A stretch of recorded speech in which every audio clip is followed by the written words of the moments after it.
indivisible, with liberty and justice for all.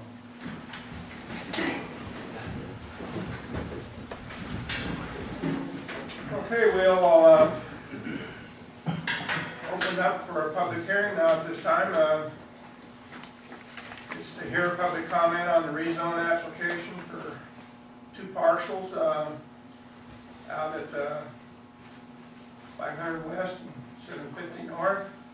Change from commercial general to commercial general PD. An approximately 20-acre parcel. It's really two parcels. You have, I think you've seen the parcel numbers before. The surrounding uses are commercial and agriculture. Agriculture is to the north. This area on the land use plan with the applicants, I think, I'm not sure that all of you have seen those so far, but we've talked quite a bit about this particular site because of its importance with regard to the transit-oriented design area that we're working on. That was presented to the applicants, and they've essentially picked up on that philosophy. And I think that you'll see some more from Chris tonight. He'll explain how they've addressed those things with regard to transit-oriented design. One of the issues with regard to the transit-oriented design that's challenging is that because of the economy and the revenues being down for UTA, it's unclear exactly when the station will be constructed at this point. UTA's budget is down, I think, 30% over their previous years because of gas tax and that type of thing being down. We originally were expected to be completed here, I think, in the 2012 to 2020 time frame. It was a pretty broad range to begin with. But I think with the economy, it's certainly left a big question mark as to when the station would actually be built. The other reality for a city or a community this size with regard to a transit station like that is that that right now it would be primarily a regional transit station. It'd be something that would require more parking than a traditional transit-oriented design.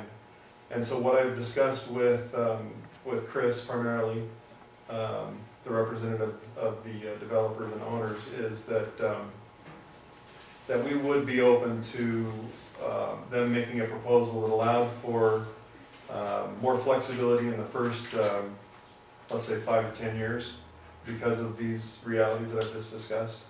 And that could take the form of a parking area that would eventually turn to commercial pads that would allow for access by larger vehicles possibly at this point. The three major uses that the applicants have identified at this point are the credit union, the hotel, and a gas station convenience store that would have a kind of a what's called a I guess humorously a gas backwards design. It's a more transit-oriented design, pedestrian-oriented design, but it would need to be able to function with possibly larger vehicles, and I think that provide us with the latest and greatest and to address some of these things. And I think their intent is to hear your direction tonight, to get any comment from the public, should they appear magically somehow.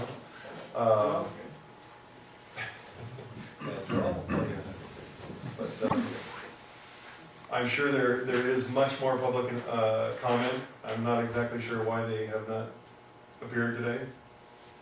We know that there is some growth issues. There are existing farms to the north that are I guess could be characterized as anti-growth, or at least as wanting to preserve their lifestyles well into the future.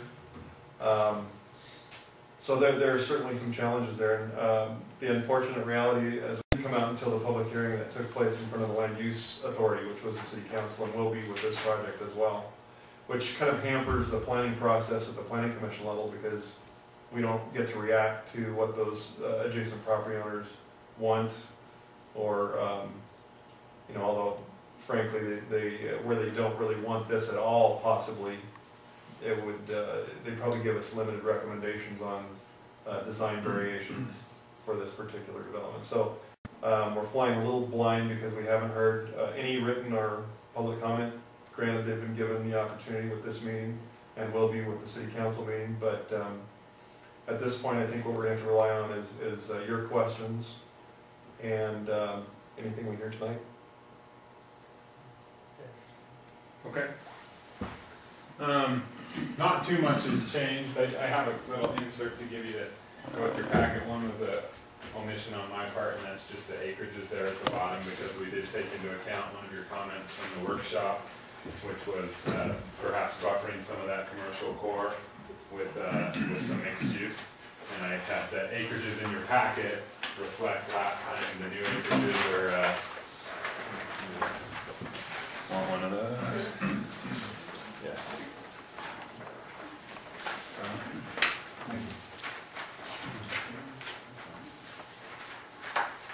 And then the second thing here is just a little bit, this is a page that you have, but I put the overall project development information on there with total square footage of open space, total parking stalls, and total proposed number of lots or building pads at this time. And about some of, with a little bit of the background. And I'd like to just, you know, you guys have seen a lot of what we're proposing. And we talked a lot about the design review committee last time. All of that is the same. Again, this is a kind of an interesting piece. The developer, I'll show you on the parcels. So those are the two parcels that we're dealing with. We were initially approached by parcel 1's owner there. Parcel 1 had made contact with the owner of parcel 2, and there's a relationship there, and we're joined by representatives from both parcels here tonight. So initially, parcel 2 is owned by Box Elder Federal Credit Union with the desire to put a credit union on the site, and parcel 1 is owned by Terry DeRue, and there's some conversations about potentially a hotel or this service station / convenience store. Some reasons for that are primarily the traffic counts that are generated right now by the Flying J. There's just a lot of ingress and egress from the interstate, so the hope is to draw on some of that. So then as we kind of jumped into the project and we talked to Jay a little bit and also talked with our client more, you know, we heard the rumblings of potential UTA stop, heavy rail stop in the future somewhere in the proximity. Jay talked to us a little bit about the desire to try to make a commercial core because, you know, Main Street or the highway has kind of died since the interstate, and just the highway design of Utah standard and most traffic engineers is extremely wide, which is a little bit of an obstruction if you're trying to walk across it or walk down it. There's just not really a sense of scale there. So our client actually allowed us, and Jay sort of pointed us in the right direction in terms of looking at the overall transportation master plan.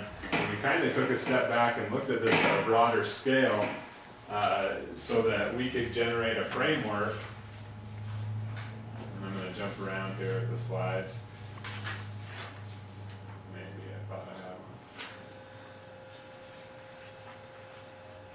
So that we could generate a framework that would work for you in the future. If you recall the shape of those parcels, you know, the credit union's got a real interesting sliver parcel, and that kind of restricts access to the north parcel, and the sliver parcel, except for maybe being immediately adjacent to the tracks, doesn't really have a lot of room to build upon it. So working together and looking at the transportation plan, we tried to come up with a framework that is going to lend itself to maybe a future track stop and a transit-oriented development and creating a commercial core. So that's kind of the basis of what we attempted to do here. So if I go back now to the detailed plan that you guys have seen, and if you want me to go back through any of the commercial mixed use or the design review process, I can. But this is our illustrative master plan. This is also something that we didn't quite have